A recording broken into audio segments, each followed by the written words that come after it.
Welcome back to those of us who are joining back in with the day online as well.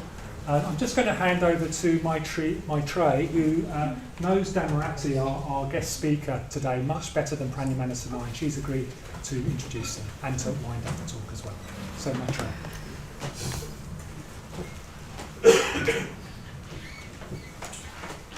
So, hello, and I just want to say that I am really very glad to introduce Dhammarati to you today, partly because I've personally benefited a great deal from Dhammarati's life and work in Sri Ratna.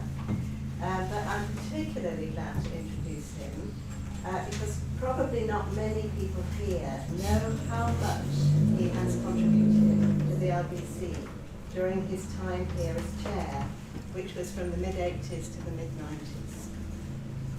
I think that his chairmanship was quite radical at the time, and that it has significantly influenced the future development of the LBC to the present day.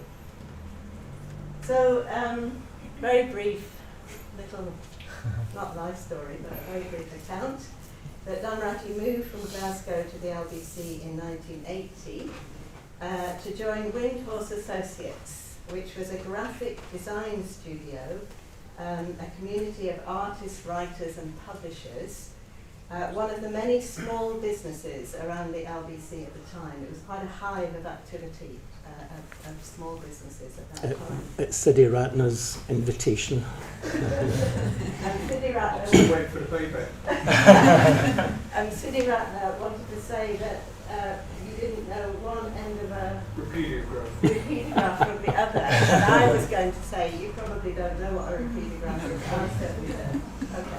Okay. So he went on to, Dhammarati went on to do a course in graphic design at the Central School of Art.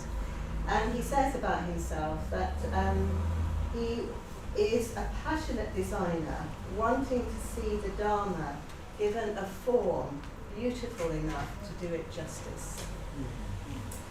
So he excelled on the course, and he was offered a dream summer job in San Francisco, which he took up, and they then offered him full-time work there, ongoingly.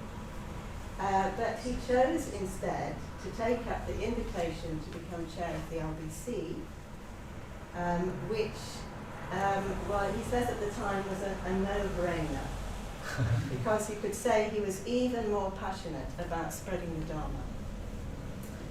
So in the early 80s, there was quite a bit of competition between the two largest centres in the movement. One was the old Croydon Centre, and the other was the LBC. They were very different in their approach. And Bhante, our teacher and the founder of our movement, famously described them in the following statement, that the old Croydon Centre was a tight ship, and that the LBC was a flotilla of small boats, some of them flying the Jolly Roger. Now, for those of you who are here for whom English might be the second language, a tight ship is one where the sails are well set, making the best use of the wind, and the Jolly Roger is a pirate craft. Skull and crossbones. So in taking on the chairmanship of the LBC, Dhammarati didn't try to turn it into a tight ship, as it were. Oh, I know, as it were. He brought all those small boats together, even the ones flying the Jolly Roger, gave them more responsibility, and out of that emerged a real sense of cooperation and vision. Those of us at the time who were order members working full-time in the local businesses were invited to join the council. So, a bit more. So Dhammarati has a very fine and creative mind, which covers such a wide spectrum of activity that in everything he does, I see this same quality of bringing people together by encouraging them to take responsibility and initiative. So since taking on the chairmanship, or since leaving the chairmanship of the LBC and being an ongoing designer of Sangharashtra's books, He's become a private and public preceptor. He became chair of the College of Public Preceptors for 10 years, instigated and was convener for the International Council, which brings together order members from all over the world for both in-depth discussion and decision-making. And until recently, he was president of all the centres on the west coast of America. I think Dhammarati loves going to the States. And he's also worked in India to publicise Karunar's charitable work. And I think he's at home in India, the States, Glasgow and London, just to name those places. And he currently lives and works at Adhisthana as part of the team leading study retreats. So that you might think someone with all those responsibilities would be a very, a very sort of sober and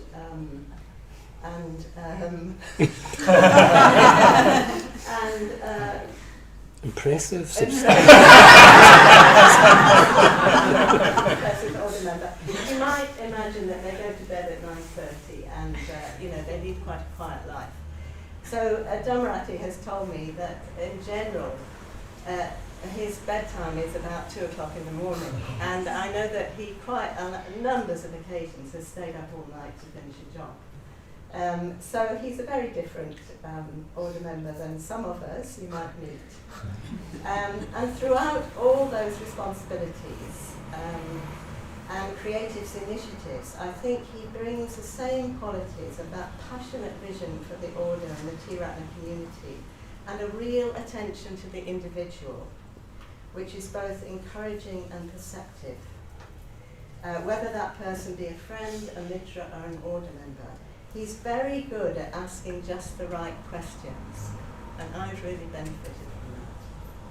He has a very clear grasp of principles, which allows for innovation and creativity. And at the same time, he strongly upholds the tradition going back to the Buddha. His main sitting practice is the Anapanasati, which the Buddha taught. And I just want to finish by saying a quotation that tradition is not the worship of the ashes, but the handing on of the flame. And so here's Dhammarati handing on the flame to us.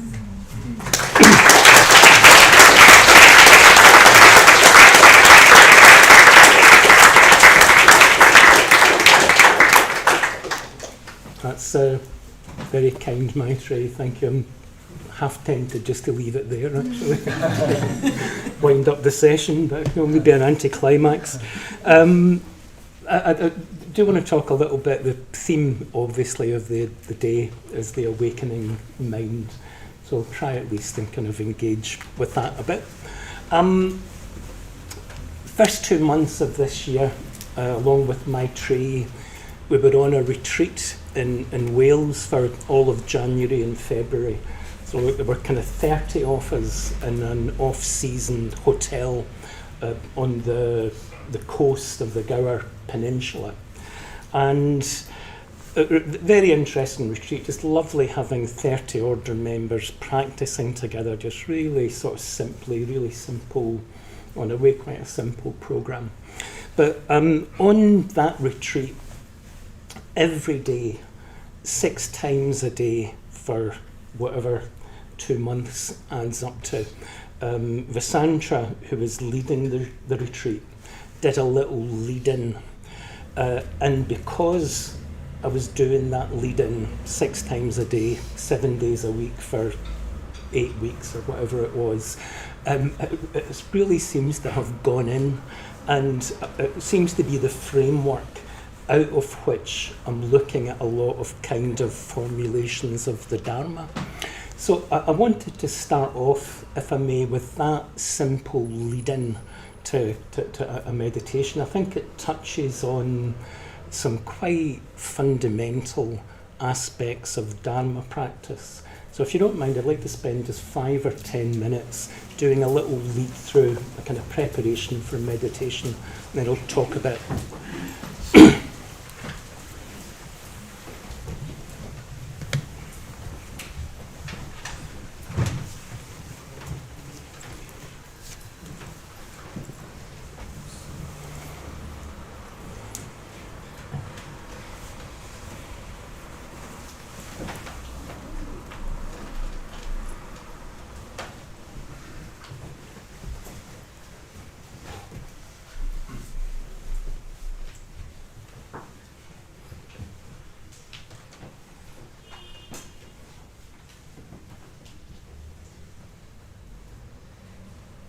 Okay, so almost the most basic Buddhist practice, just become aware of our breath.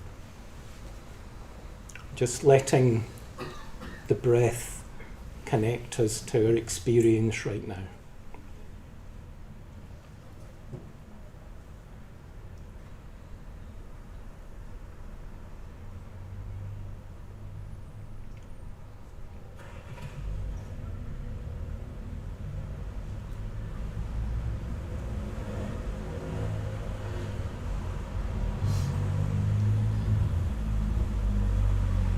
Not trying to shut out any noises outside, just acknowledge them, let them go.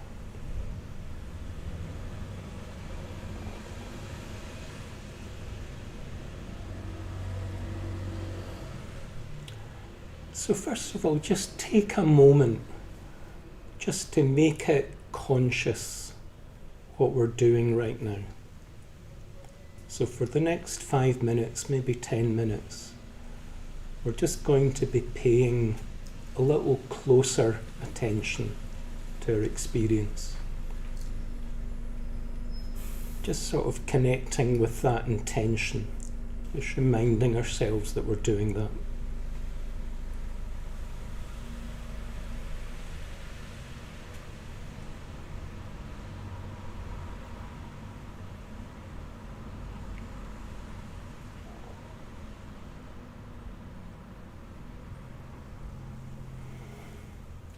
And then following the breath down through the body and down to our point of contact with the cushion, with the ground, with the chair that we're on.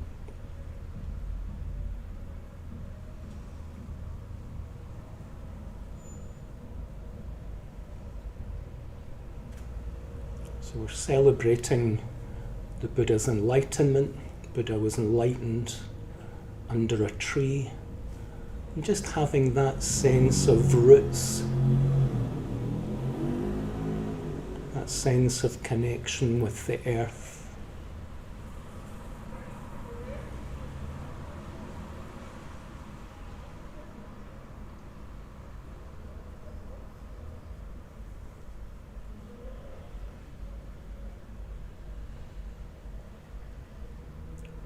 Traditionally, the earth element in the Buddhist tradition has this quality of stability.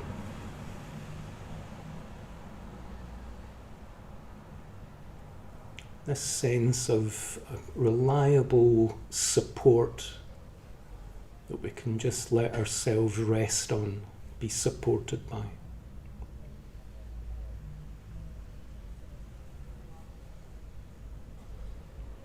So looking for that sense of rootedness, groundedness, support.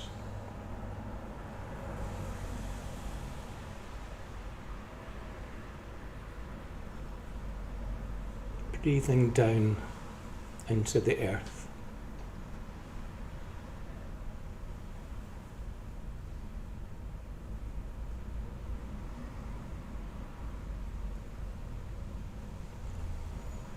Just picking up that image of a tree, just having our sense of our body rising up from that support, rising up from that rootedness.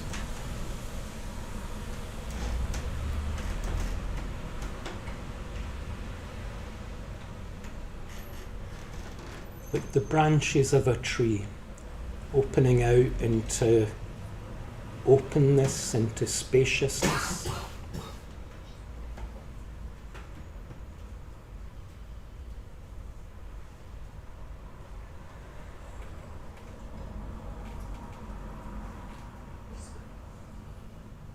And if we can, just having a sense of those two qualities in our experience at the same time, that groundedness, that openness.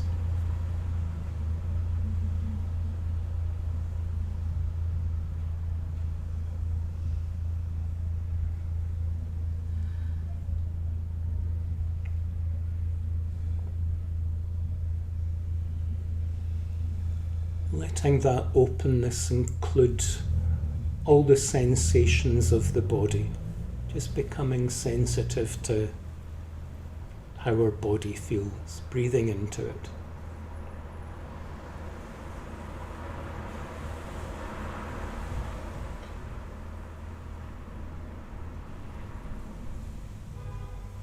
Aware of the point of contact with our nose and our mouth.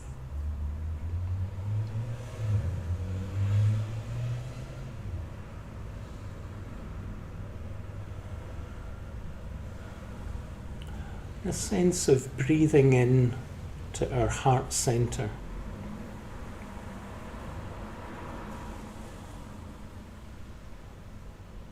Breathing into our belly.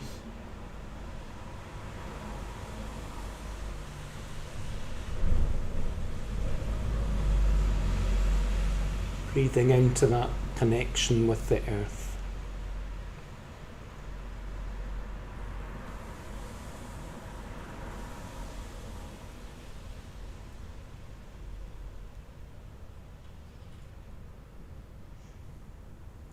And just bringing our awareness back to our heart center.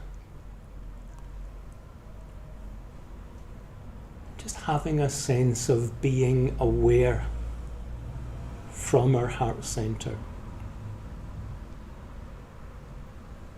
And particularly looking for a quality of awareness that has a kind of clarity in it, but also a kindness in it.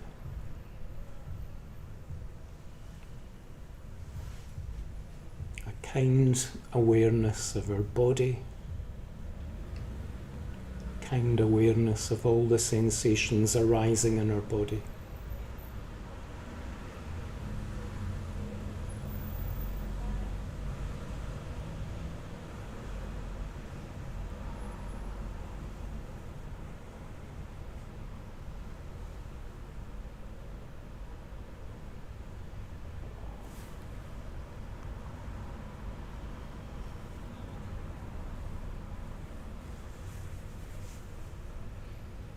And from that heart center, from that quality of awareness and kindness, just bringing attention back to the breath.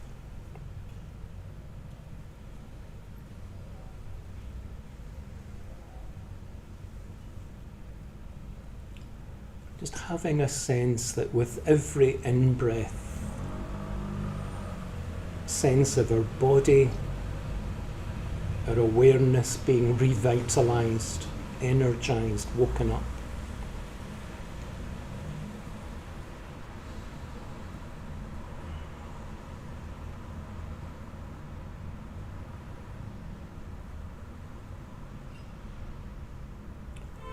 And a sense that with every out-breath, just looking for a sense of relaxing and letting go.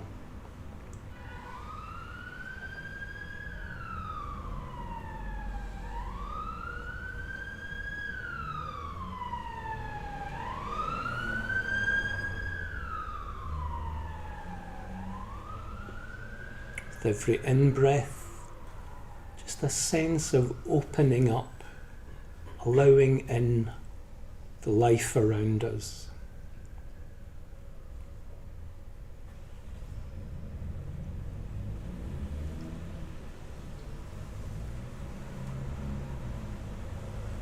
With every out-breath, just looking for a sense of connecting with that life, responding to that life.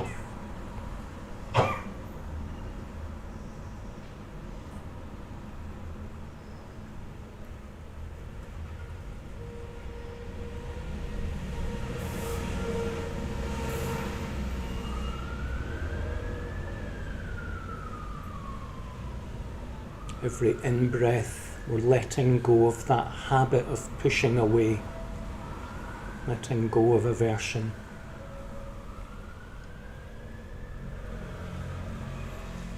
Every out-breath, we're letting go of the habit of holding on, just softening that habit of craving, clinging.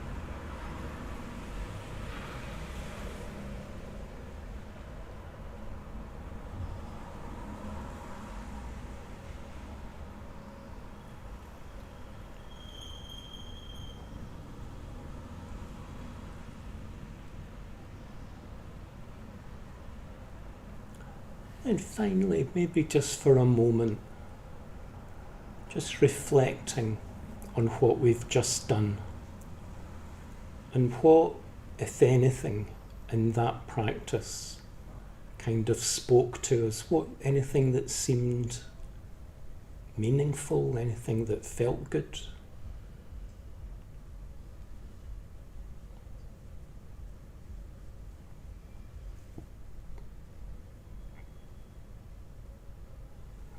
And finally, just before we finish, keeping that connection to ourselves, just having a sense of the people around us, breathing with us.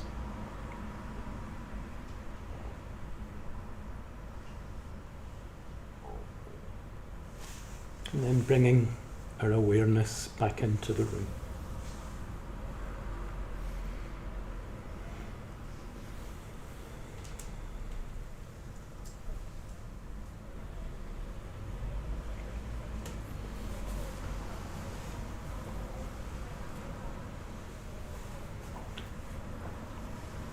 So the programme for the whole day has been looking at this topic of the awakening mind. I don't want to overstate it, but I think even in that little exercise you get a couple of clues about what this language of the awakening mind is trying to point us to. That the awakening mind obviously points to, in a sense, the root experience for the whole Buddhist tradition. So around 2,500 years ago, on the May full moon, the Buddha was enlightened according to the tradition.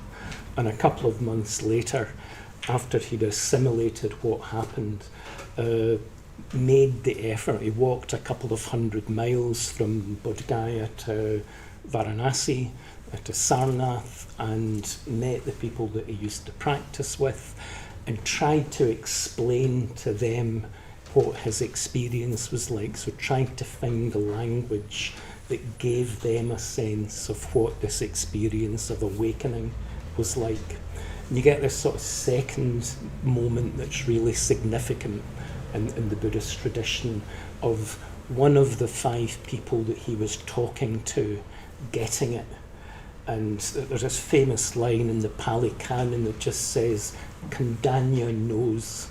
And you could really feel it mattered that, that he had just walked a couple of 100 miles to try and explain this. So somebody else getting what it was that he was talking about was obviously something of real importance and significance for the Buddha himself. So you've got those couple of moments of this experience of awakening, and then this equally important moment where it turns out that that experience of awakening can be communicated and can be transmitted. And in a sense, the whole Buddhist tradition comes from that moment of communicating the experience of awakening. So in a sense, the awakening mind is talking about that moment, those moments. But the awakening mind, it's also one of the, I was going to say traditional, but one of the terms that's been used in English to translate the traditional term bodhicitta.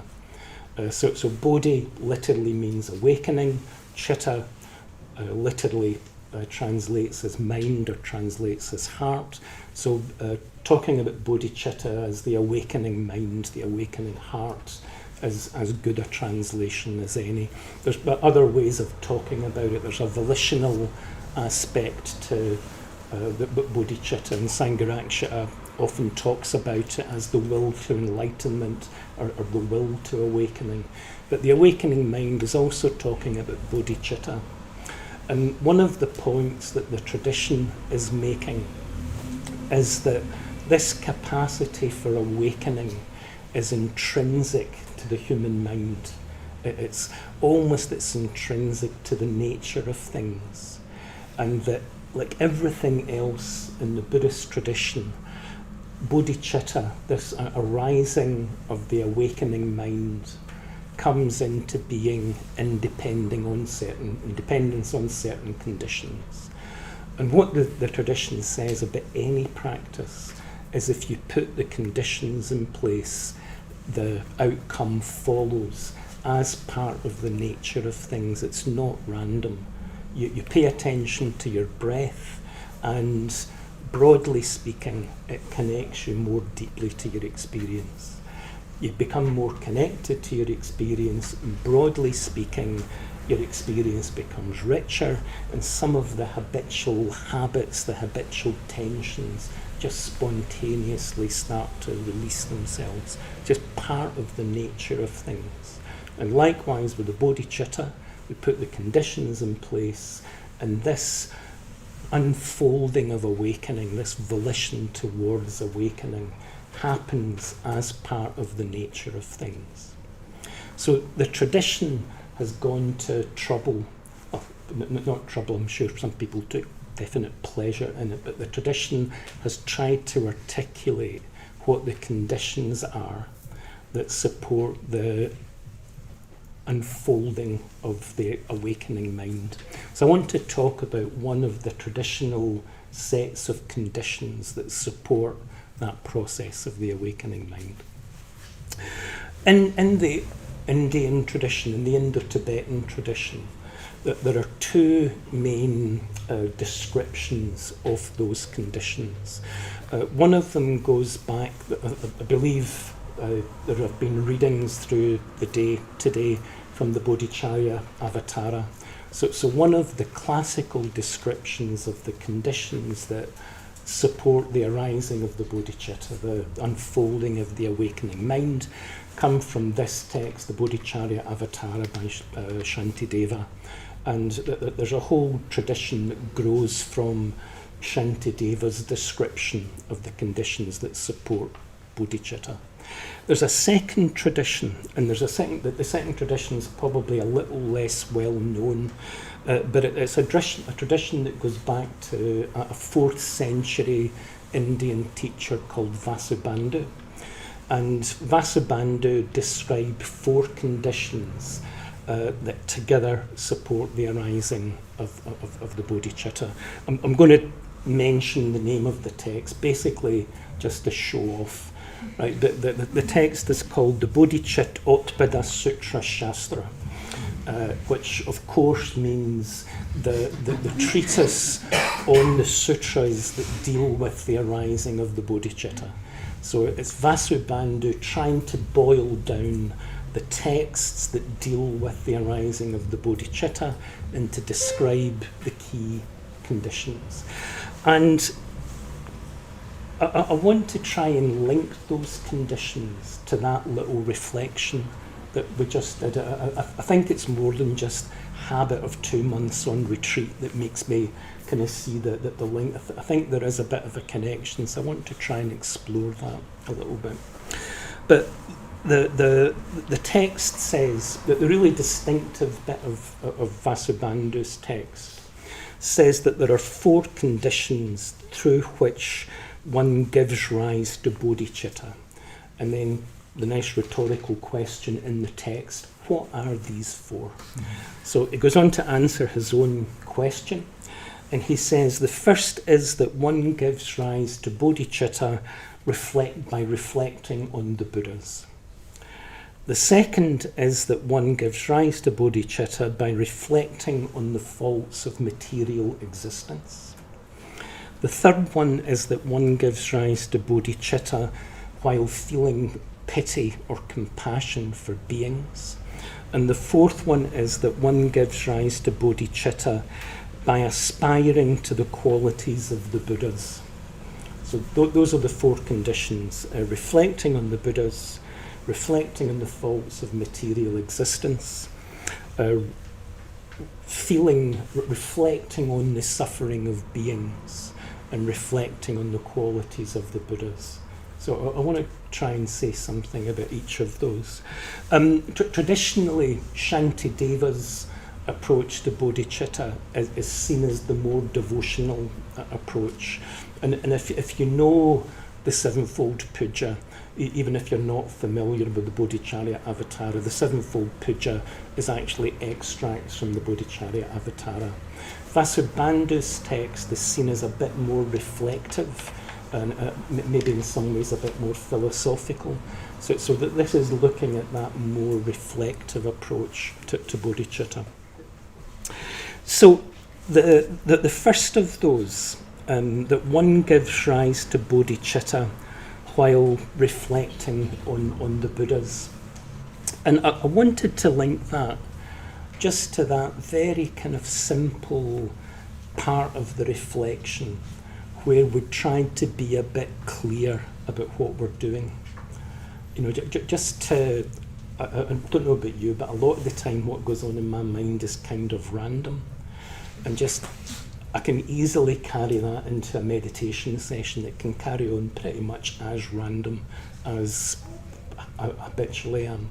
So just a really simple shift in gear is that when you start to meditate, just connecting with the intention that you're going to be attending to your experience and just starting to get that intention a little bit more of a shaping current in our experience.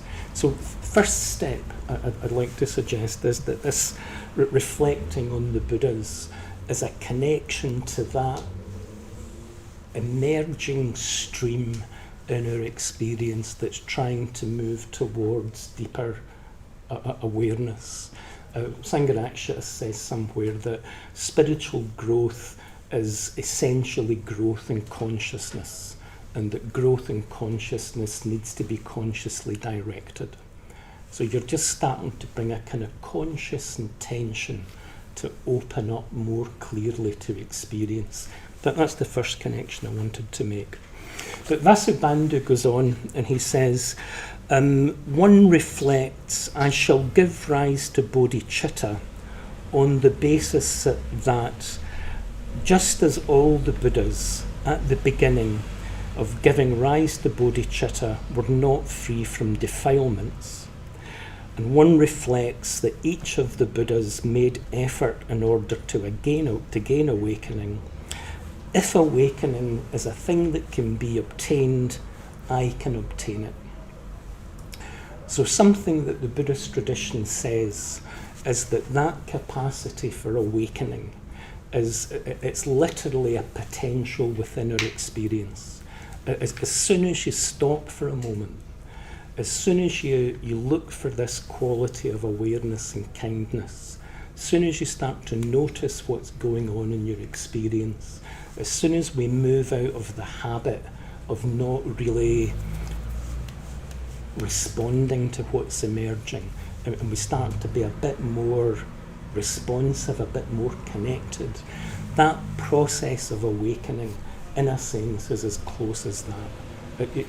For most of us in that little reflection, some of the key elements of what bodhicitta is like, that emerging awareness, that emerging sense of connection, it's as close as, it's basically how our minds work.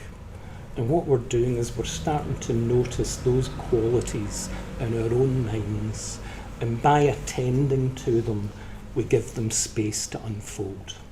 So the first thing that we're doing in this giving rise to bodhicitta while reflecting on the Buddhas, it's starting to get a real sense that possibility of unfolding experience is kind of easily available to us. I was going to get a little bit biographical here. I'm afraid, sort of sidetrack myself.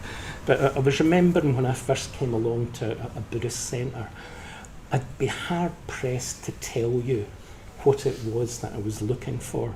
A lot of talks that I've given recently, I find myself quoting an American psychologist called James Hillman. And Hillman talks about purpose in our lives. And he says that purpose doesn't usually appear as a clearly framed goal. It usually appears as a troubling, unclear urge, coupled with a sense of indubitable importance. So I don't know what it was that brought you along to a Buddhist centre, right? But I'm guessing that for some of you, this sense of a troubling, unclear urge, along with an indubitable sense of importance, might fit in there somewhere. And that totally would describe what brought me along to the Buddhist centre. And one of my experiences of coming in contact with the Dharma was, I've said this in other talks, if you've heard me say this before, excuse me for repeating myself, but the first Buddhist class that I came to, I couldn't concentrate in the meditation, I couldn't understand the talk, and I hated the puja. And I thought, this is it, this is what I've been looking for. And just something that this troubling, unclear urge had a kind of shape, or at least a shape that I sort of recognised or resonated with. And I had been doing the rounds, I'd been going to every spiritual group from the Baptists and the Free Church of Scotland onwards through my teens, been going to political groups, I'd got involved in trade unions, I'd been going to anarchist groups. And I remember the first time hearing the traditional description of bodhicitta. And the traditional description of bodhicitta is awakening in a way that's of greatest benefit to all beings. And I thought, that's what I care about. That's the thing that I most deeply care about. And it's so simple, and I couldn't have articulated before coming across that. So that particular framing might or might not resonate with you. But that there's something about coming into contact with a framework and with a teaching that connects us more clearly and more deeply to our own experience, that our hearts resonate with. There's a recognition that even if I couldn't have articulated it, this is what I've been looking for. And if you don't mind, I'm going to squeeze in a little poem. St Francis Nassau by Galway Kinneal, I think his name is. So the poem says, at least the first half of it, the bud stands for all things, even for those things that don't flower, because everything flowers from within of self-blessing. Though sometimes it's necessary to reteach a thing its own loveliness, to put a hand on the brow of the flower, and to retell it in words and in touch that it's lovely, until it flowers again from within of self-blessing. And I think one of the things that the Dharma's doing is it's teaching you again that we're lovely, and that there's something in us that wants to flower, and describes the conditions that allow that flowering, that support that flowering. So, first one, if I may say so, the giving rise to the bodhicitta while reflecting on the Buddhas, the key element of that is that awakening in our own experience is possible, and that the Buddha was as defiled and confused as we were. If you read the Buddha's biography, like basically he's a troubled 20-year-old arguing with his parents about what he's going to do with his life. And then the whole kind of quest comes out of that. As defiled as we are, he went through a process of awakening, and the whole teaching is that it's available to us if it resonates with us and if we choose to engage with it. So that's the first of Vasubandhu's conditions. The second one is that we give rise to the awakening mind by reflecting on the faults of material existence. I think this can sound more pessimistic than it is. And I want to link this to that experience of groundedness, that experience of rootedness. So what the Buddhist tradition is saying is that habitually we're very caught up with outside experience. We've got some very deep habits, and that pleasant experience tends to create a habit of clinging, a habit of holding on to the pleasurable. The painful experience tends to create a habit of resistance and a habit of pushing away the painful. And what's been said in the tradition, that as long as those habits are driving our experience, our minds are all over the place, what is called the 8 worldly winds. So we're just being blown this way and that. And what the Buddhist tradition is saying, what this thing about the faults of material existence is saying, is that no outside reference is ever going to create a still, grounded, deep experience. And that what we have to do is to take our attention from trying to manipulate the experience around us. It's not that you can't interact with the experience around you, but you're not making your own stability dependent on things that you can't control. So almost the first step in practice is that you're taking awareness and attention away from outside circumstances, and you're starting to look at the quality of your response to those circumstances.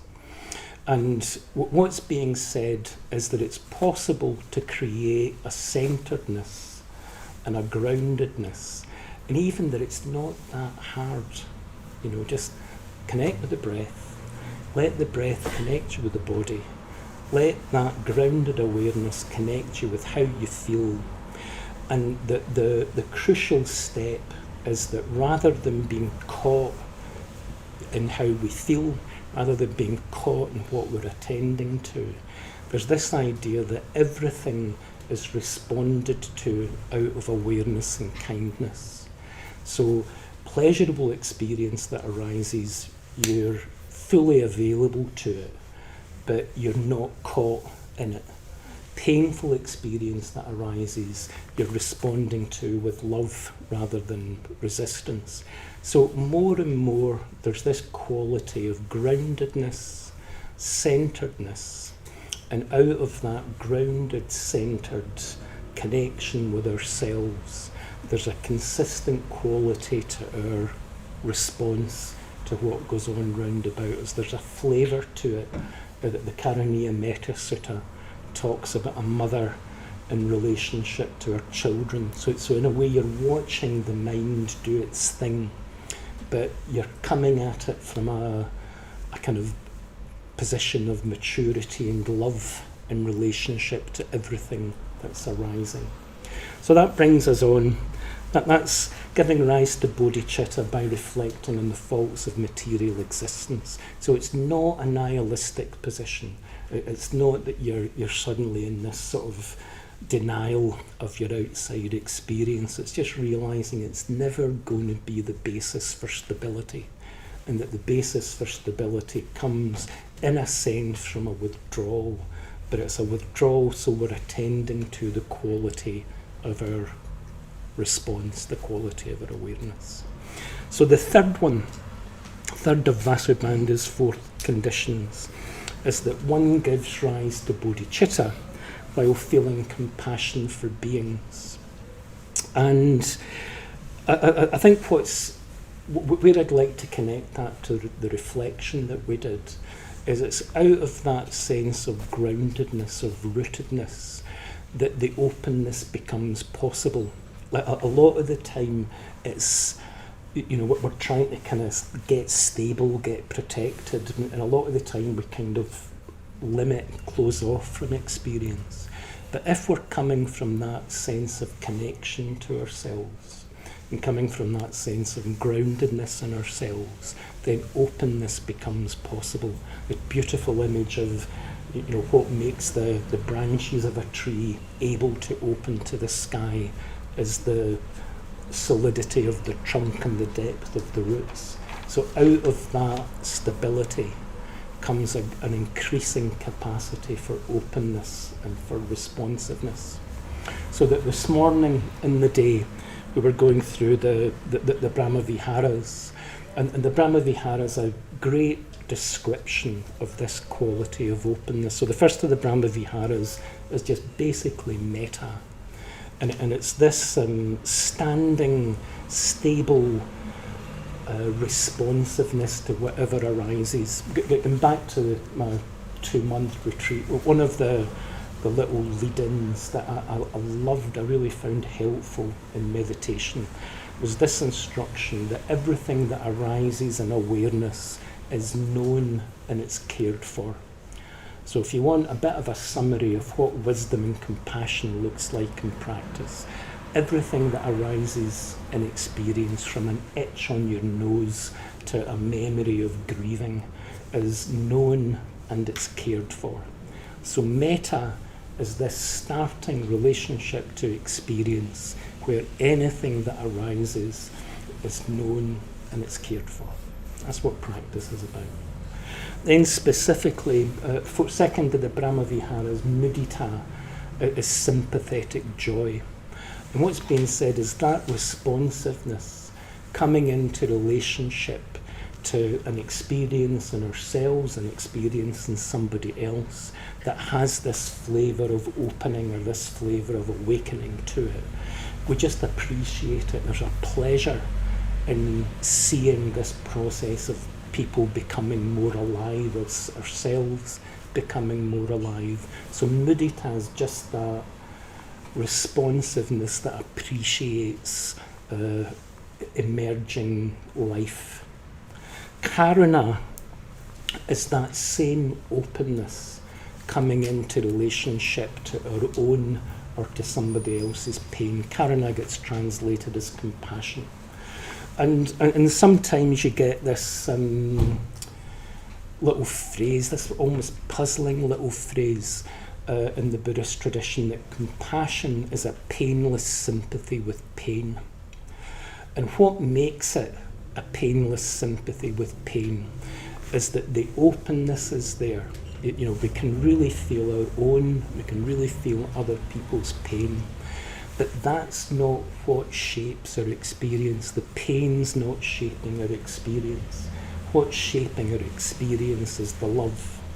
So at the centre of that quality of responsiveness is an experience of love. And because the love is the shaping experience, there's both the compassion there, the responsiveness there, but you're not caught in the distress. So this flavour of an availability to your own, to other people's painful experience, that's a painless sympathy with pain, without it being in the slightest bit indifferent.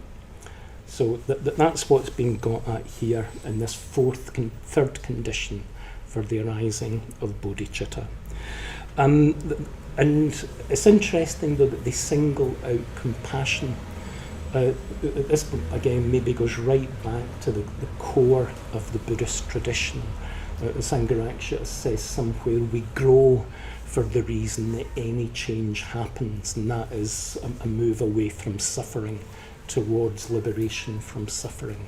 So it's particularly our awareness of our own and other people's pain that can become a strong motivation for that process of growth. In particular, in the Bodhisattva tradition, the Bodhicitta tradition, it's all of spiritual growth is a move away from our habit of self-identification and self-clinging. So the whole process of spiritual practice is a process of waking up and opening up to the life around us. And you come into contact with somebody else's pain, and the spontaneous wish is to help, to respond to it in a way that's going to help to alleviate that pain. There's a practice that we do in Sri Lanka called the bodhicitta practice. And there's a little reflection in the bodhicitta practice that goes, all beings like ourselves want to be happy. All beings like ourselves do the things that cause ourselves suffering. And there's this lovely little line in it that says, what a pity. And out of that, what a pity, the text goes on, so we generate an unbearable longing for liberation. So out of that sensitivity to our own, to other people's pain, at least come the seeds of an unbearable longing for liberation. So then the fourth of, well actually I'm going to say the fourth of the Brahmaviharas is Upekkha. And Upekkha gets translated as equanimity. And at the risk of quoting a source that I don't have a lot of confidence in, the word that just came to mind, Upekkha's not levelling down, it's levelling up. Right, but for those of you who are political in the room, but it's this idea again that this stability of responsiveness, the equanimity isn't that you don't care about anything, it's that everything is responded to out of awareness and out of kindness. That's what Upekkha looks like. That's what makes it equanimity. It's a stability of responsiveness to whatever arises. So the fourth of Vasubandhu's conditions is that one gives rise to bodhicitta by recalling the qualities of the Buddhas at their highest level. So what does that mean? Going back to my 2-month retreat again, a helpful little hint in practice is the idea of taking the goal as the path. Right, so this comes especially, I think, from the Vajrayana tradition. But what's being said in this idea of taking the goal as the path is that, quite often when we think about practice, we're thinking that we're scatty and we've got to develop awareness, we're indifferent and we've got to develop metta or compassion. But this idea of taking the goal as the path, it's not an alternative to that, but it's a balance to that. And it's this quality again of becoming receptive to those qualities that are already there in our experience. One of the things that Sangharakshita says in the seminar on this text, he's quoting, I think he does, that anyway, there's a quote about Avalokiteshvara, who's the Bodhisattva of compassion. And Avalokiteshvara, it's this cosmic idea of what compassion is. But there's a little verse that goes, wherever there's an act of kindness, Avalokiteshvara is there. And it's a bit like that with the qualities of awakening. You start to, in that little reflection that we did, when you start to notice your own capacity for awareness and kindness, it's not that you've got to laboriously make the kindness come into being or laboriously bring the awareness into being. In a sense, they're always there as capacities. The fact that you're, however, intermittently kind of following the talk, the fact that we can kind of respond to it emotionally, you're already looking at some of the basic building blocks of what awakening looks like. And by tuning into those, by becoming receptive to those, you allow those, again, it's back to this idea almost that bodhicitta is an intrinsic capacity of our own minds. It's part of the nature of the mind. And you're starting to become alive to, receptive to those qualities that are there already. And by attending to them, again, we make them more real. They will allow them the space to become more and more the shaping current in our being. One of the things that traditionally, one of the practices for this, so it says here where we recollect the qualities of the Buddha, and one of the traditional practices in the Buddhist tradition is what's called Buddhanusati or Buddhanusmriti, and it's a recollection of the qualities of the Buddha. But one of the things that's being said there is at its heart, right at the core of the Buddhist tradition, is a living, lived human experience. And Buddhism's fantastically philosophically precise. but you can mistake Buddhism's conceptual clarity for the, as it were, the gist of the Dharma. But all those expressions of the Dharma, all of those lists, all of those practices are trying to point back to living capacities in our own awareness. And it's the Buddha, from his living experience, trying to communicate to us what that lived experience of awakening is like. So behind the concepts, we're pointing to a living experience. And it might work for you, this traditional practice of recollecting the Buddha. For some of us it's going to be meditation practice, it's going to be Dharma study, but really what it is a direct, intuitive sense of those qualities in your own experience that lead in the direction of awakening. And more it's starting to align ourselves with those qualities. And that brings me on to the last bit of Vasubandhu's text, that the 4 conditions are followed by the vow. And the vow is just starting to make conscious again.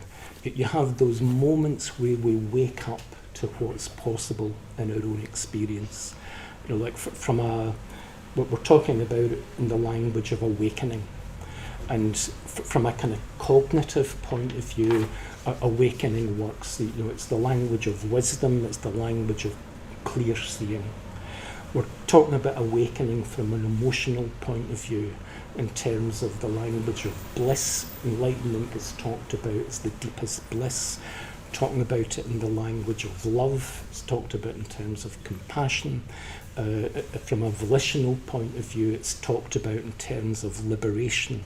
And what's being said is that quite often what's driving the shape that our lives take, whether it's the jobs that we take, the relationships that we're in, quite often there's something qualitative that's the driver underneath those specific shapes.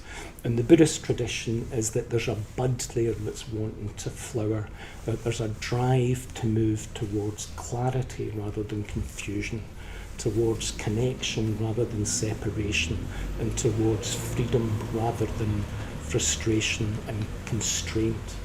And whatever language we use, however we describe it to ourselves, it's that moment of recognition of what's possible in that experience, that wee moment of connection to ourselves, a bit more awareness and kindness in relationship to the people around us, and this decision to move our own volition behind that unfolding process. That's what the vow is about. And the vow can seem quite grand. Vasubandhu talks about it again in terms of this language of generating this impulse towards liberation for all beings. But Sangharakshita in the seminar says that basically you can chunk it down from that. Sometimes you're kind, sometimes you're helpful, sometimes you're able to concentrate. And those germs, those seeds are there. If you notice them, if you support them, they become more and more the central current in our own experience. And this very beautiful, very grand idea of the awakening mind, you can start to see as an unfolding moment-to-moment process in our own experience. And as the text says, available here and now, it's as close as that. You take awareness there. And then Shantideva, just like a blind man discovering a jewel in a heap of rubbish, somehow an awakening mind has been born within me. Thank you.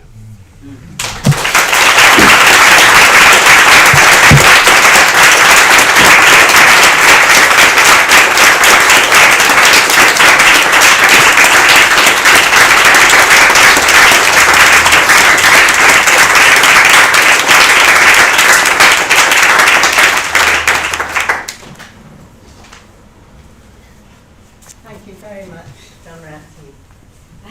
It's just such an encouraging talk. Thank you very much. And yeah, just pointing to that direct, intuitive sense of these qualities in our own experience and allowing them to emerge and to flow more fully. And I was just thinking about what I said at the end of my introduction to you, that tradition is not the worship of the ashes, it's the passing on of the flame.